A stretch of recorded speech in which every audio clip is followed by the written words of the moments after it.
my name is Chrissy Rogers and I am here to do a head-to-toe physical exam on our volunteer. I have already asked him to empty his bladder and remove his shirt for the exam.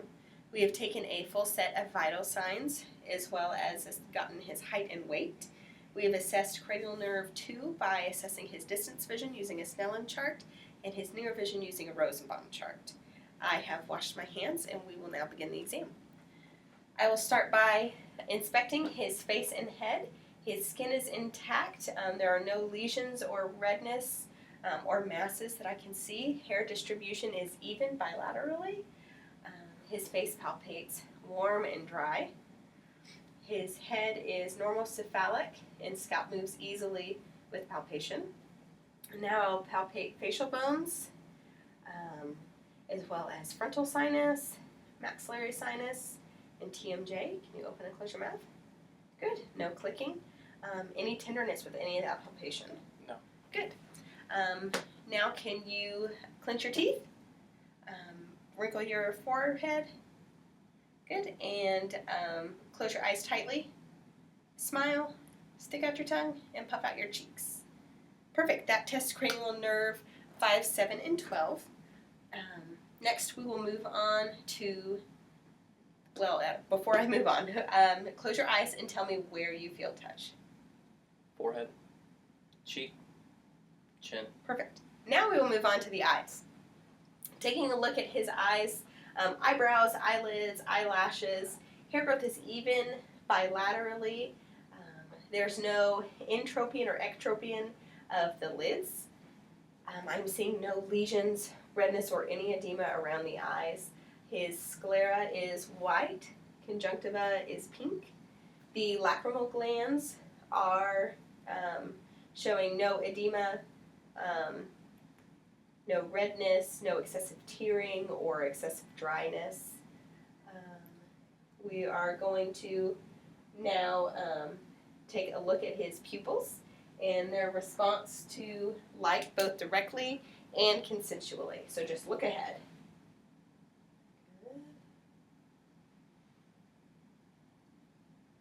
Perfect. His pupils are equal in size and shape and responsive to light. So now we will test for accommodation. So I want you to take a look all the way across the room and then look closely at the pen and his pupils construct, which is what we would expect. Next we'll do the cover and uncover test. So if you'll look at the far point of the room and cover one eye and uncover, and then cover the other eye and uncover. Perfect. We are looking for eye movement or strabismus and none was present, which is normal.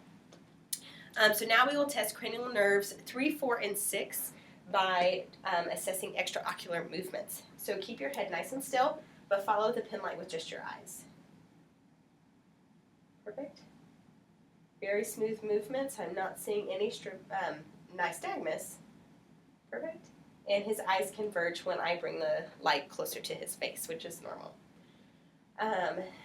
Let's see. Next, we will take a look at your red reflex with your ophthalmoscope. Or my ophthalmoscope. So you will just look ahead. Perfect. Intact on that side. Perfect. Okay. Now we will move on to the ears. Looking at his ears, they are even in size and shape. There's no redness, no lesions on the ear. Is there any tenderness when I palpate or tug? No. Perfect. Now we will do a whisper test. So just look ahead and tell me what letters and numbers I whisper. P4Q. Perfect. K21. Perfect. And next we will test we use the Weber test.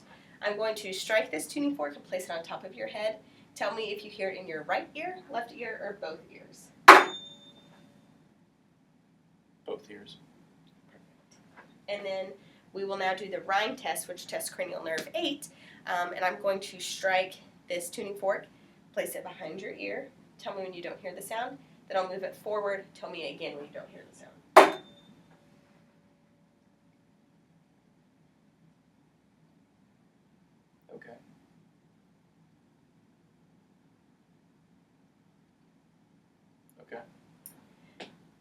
We'll repeat this on the other side. We're testing air conduction versus bone conduction, and we expect air conduction to be twice as long as bone conduction.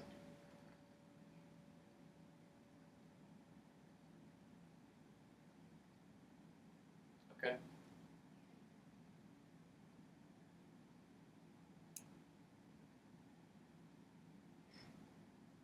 Okay.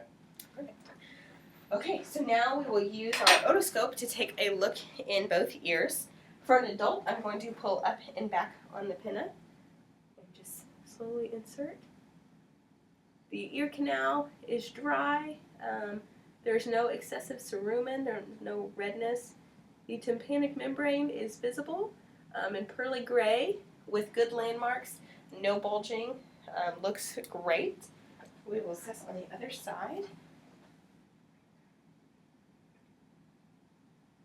Okay, again, no excessive cerumen, no redness or swelling of the canal.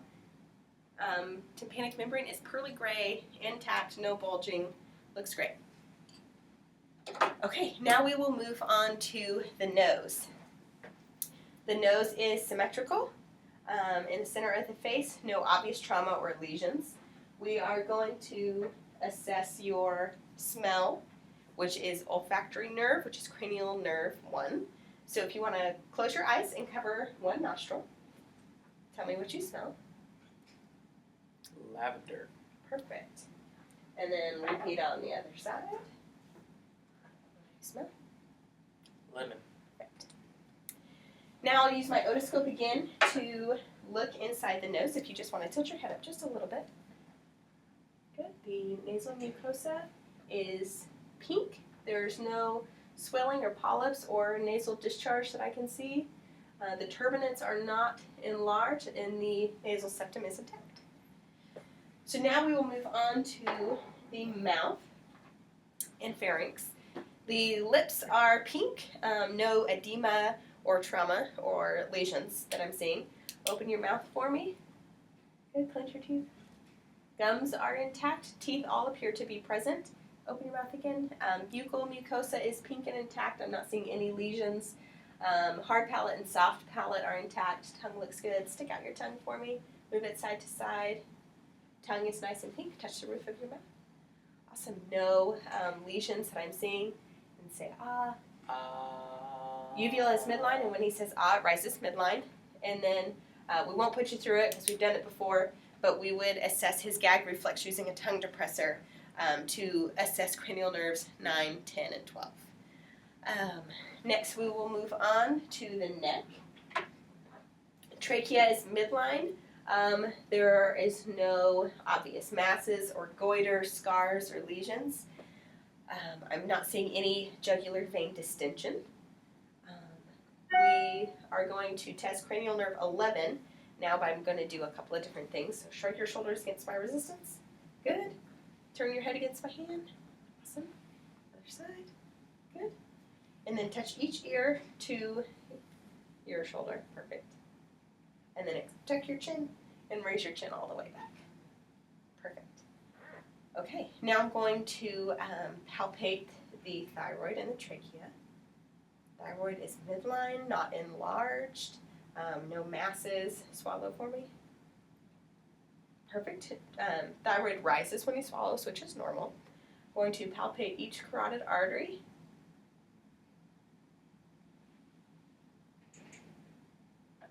They're 2+, which is normal, what we would expect. Now I'm going to feel the lymph nodes. We will start with the preauricular lymph nodes, postauricular lymph nodes, tonsillar, submandibular, submental, anterior cervical chain, posterior cervical chain, and deep cervical chain, and supraclavicular. Any tenderness with that? No. Good. And there was no swelling of the lymph nodes. Next, I'm going to auscultate for bruits over the carotid arteries and the thyroid. So you can just look ahead.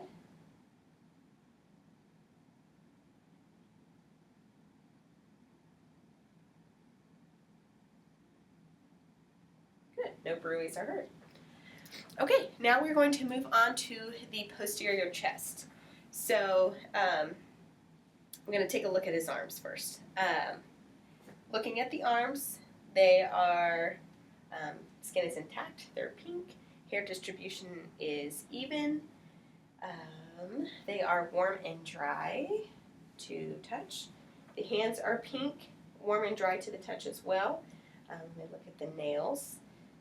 Nails are intact. There's no cyanosis or clubbing of the fingernails, no increased thickness of the nails, and I will test capillary refill.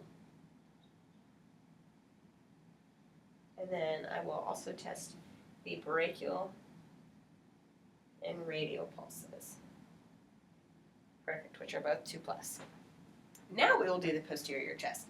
So if you want to move your legs over, we're going to do everything on the posterior chest first and then do anterior chest just so that the camera has a good view of everything as we do it. So looking at the skin is intact, pink, no lesions, no masses.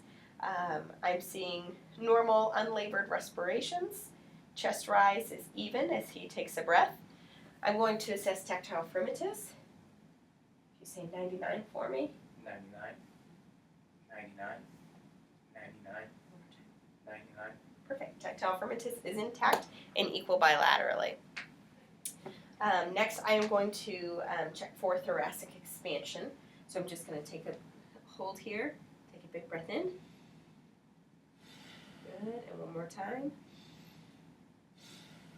Perfect. Thoracic expansion is equal bilaterally.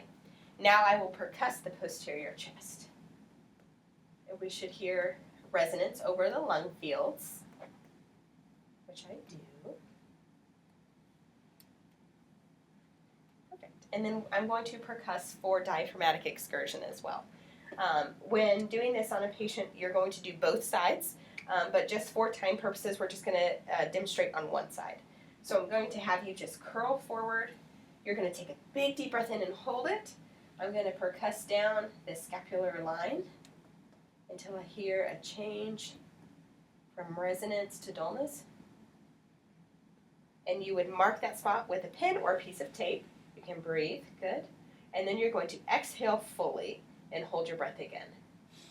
And you're going to percuss up and mark that spot, you can breathe, that you hear dullness to resonance. It should be 3 to 5 centimeters, which it is on this patient. And it's normal for the right side to be higher than the left due to the placement of the liver. Finally, I'm going to auscultate the posterior chest. You can just sit up, breathe deeply through your mouth.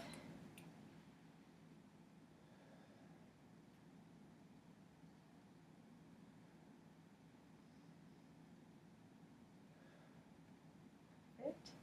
I'm hearing vesicular breath sounds over the lung fields.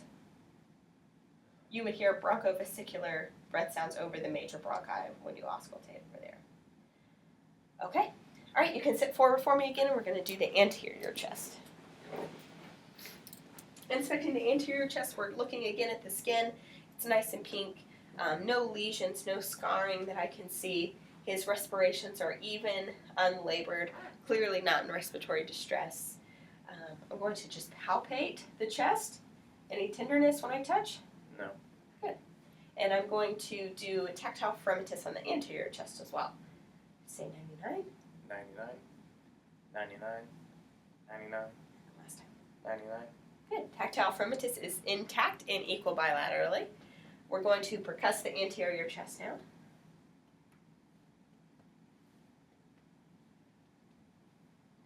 And then put your arms up over your head, getting the lateral chest. Okay, I'm hearing resonance over the lung tissue again. And then I'm just going to auscultate breath sounds on the anterior and lateral aspects of the chest. Breath in through your mouth. Perfect.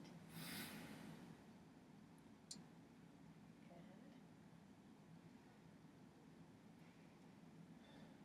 Lung sounds are clear bilaterally, hearing vesicular breath sounds over the lung fields.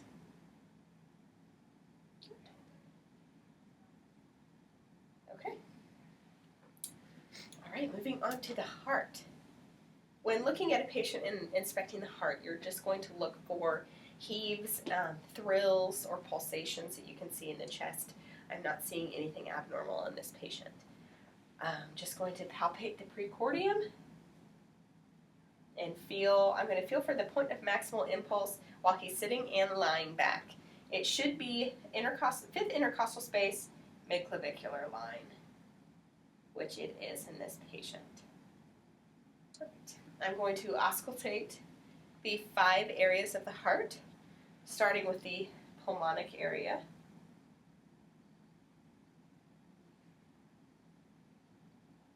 Aortic area, and then pulmonic area.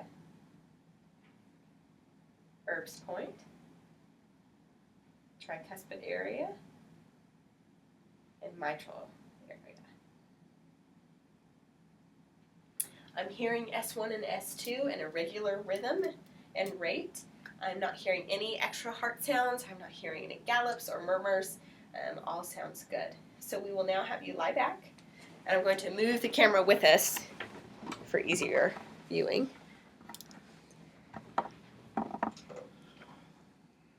Okay. And so looking at the heart and this area, we would again just take a look for any heaves or lifts. I'm going to feel for the PMI again, 5th intercostal space, midclavicular line, and I'm going to feel the carotid at the same time. S1 is associated with the movement of the PMI, so that's good. I would auscultate all 5 areas of the heart again, lying down, but since we demonstrated that, we will not do that again. But then if you want to just roll to your side for me, I'm going to take another listen to the PMI. Again, hearing S1 and S2, no additional heart sounds. Okay, you can roll back. We'll move on to the abdomen now. Taking a look at the abdomen, just inspecting. Abdomen is nice and flat. There are no obvious protrusions or pulsations that I can see. We are going to auscultate all of the vowel sounds.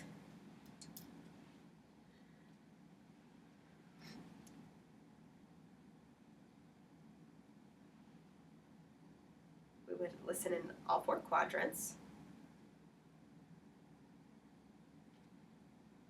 And vowel sounds are normoactive.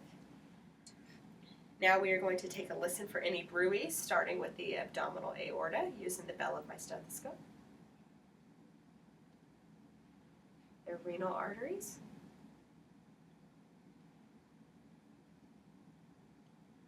The iliac arteries.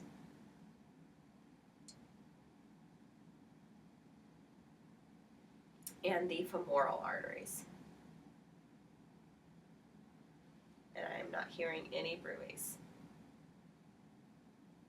Good. Now I will percuss the abdomen. We'll percuss the 4 quadrants.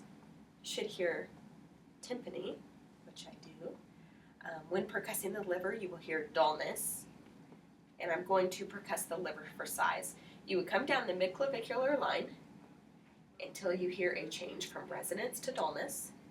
And then you would percuss up until you hear tympany to dullness. And the liver is about 6 centimeters, which is normal. Now I'm going to do a light palpation of the abdomen. Let me know if you have any tenderness when I do this. I'm not feeling any masses, no tenderness as we touch. So now I will progress onto a more deep palpation, feeling for organs, any masses. I'm going to palpate the liver, which is nice and firm and non-tender, right? Mm-hmm. Okay. Going to attempt to palpate the spleen, which I cannot, which is normal. And then I will palpate the kidneys, which in this patient, due to musculature, it's quite difficult. You can't really feel the kidneys, but occasionally in patients you can feel the kidneys. And then I'm going to palpate the abdominal aorta, which is typically just a little left of midline.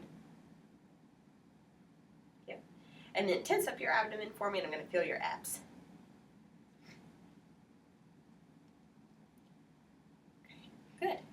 Now while he's still lying down, I'm going to take a look at the lower extremities. The skin is intact, nice and pink. There's no lesions, no edema that I can see. Not getting any edema when I push on his tibia. Hair growth is even bilaterally. I'm going to feel for popliteal pulses. You want to pull your feet up just a little bit. Okay. Good, 2 plus. Posterior tibial pulses, 2 plus. And dorsalis pedis pulses, which are 2 plus. Any tenderness? No. Okay. Taking a look at his feet, they're also warm and dry. Skin is intact. Toenails are intact. No discolorations. No increased thickness of the nails or cyanosis. I will check for capillary refill. Less than 3 seconds, which is normal. Okay, push up against my hands. Good. And then push against my hands again. Perfect. Okay, you can sit up. Move camera back.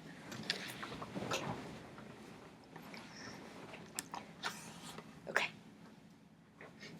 Now we're going to test the deep tendon reflexes, starting with brachial. Okay. Good. Taking the knees. And then getting the Achilles, which if it's not a great view, but I'm holding up on the foot just a little bit and striking the back of the Achilles tendon. Okay, good. I would say 2 plus for all of his tendons. Now we will complete a short neuro exam. We've kind of interspersed our neuro exam throughout this physical exam, but can you alternate hitting your knees with your palms in the back of your hands? Good. Okay, you can rest. Use your right heel and move it down your left shin. Perfect. Other side. Good. And now close your eyes and tell me if you feel sharp, dull, or soft, and where. Soft on my knee. Okay. Sharp on my forehead. Dull on my chin. Soft on my hand. Sharp on my foot. Okay, great. Okay, now I'm going to have you stand up. Can you stand on one foot and balance? Good. Stand on the other foot and balance. Good. Now lean forward and touch your toes for me. And while he's doing that, I'm going to take a look at his spine, seeing no kyphosis or scoliosis. The back is even and non-tender to my touch. Okay, stand up. And then I want you to extend your back backwards. Perfect. Bend laterally, side to side like this. Okay. And then rotate your body side to side. Okay, and then I want you to just stand tall, close your eyes, and just try to keep your balance. And there's no swaying, which is normal. And that concludes our physical exam. Thank you very much.